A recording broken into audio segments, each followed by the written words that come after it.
I'm Deb Hart with CR News, and we're going to talk grilling today. Chef Lila from Bodie's Chop House in downtown Lansing. They just opened up their new store in Grand Rapids back in December, and they also have the original going in Saugatuck as well.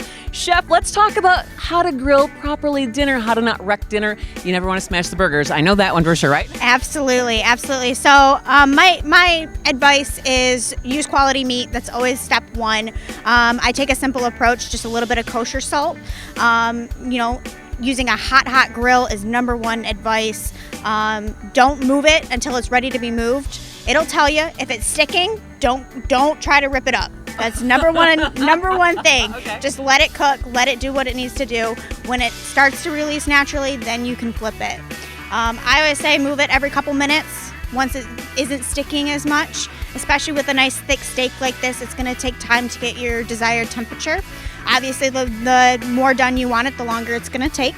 My personal favorite is finish it off with a little bit of chive butter, because what doesn't make meat better but butter? Same goes with salmon. Anytime you're cooking any fish on a grill, it's important to make sure that the grill is nice and hot. So I'll do a little bit of oil on the grill itself, and then just a little bit of salt on the meat itself. Use skin on, it'll keep it from falling apart. And same thing as the steaks. Don't try to pull it up until it's ready to go.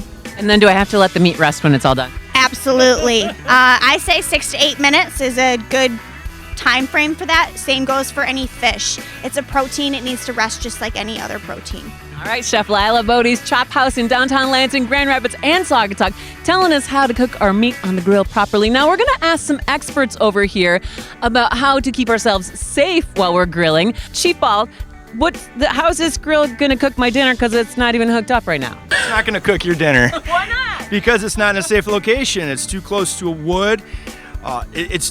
We can't use this grill. But what we can do is we can check it real quick. Okay. So when we do put it in a safe location, make sure there's any cracks in the hoses, there isn't any debris in the end. And if you have a worry that there is a leak, use some soapy water. If it bubbles up, you know you have a leak in the hose and you can't use it. Okay, so Derek, you are the propane expert. Talk to us today about some other tips about how we can safely use the propane at home. Well, first, most overlooked tip, make sure you clean that grill before you light it. One of the worst things you can have is a grease fire. You're going to cook your meal in the wrong way. It's going to ruin your meal, it's going to ruin your grill, and it's going to ruin your day. When you are ready to light it, simply turn on the gas.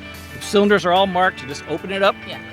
Open the grill lid. That's an important piece. You don't want any gas trapped in there when you light it. Thank you all for joining us with all the tips from our experts. Lila from Bodie's Chop House in downtown Lansing, as well as Grand Rapids and Saugatuck. Chief Ball, thank you for your expert tips. Derek from the Propane Council, thank you so much for all your information today. You can get more safety tips, in case you didn't catch them all, at the website below. Thanks. Take care.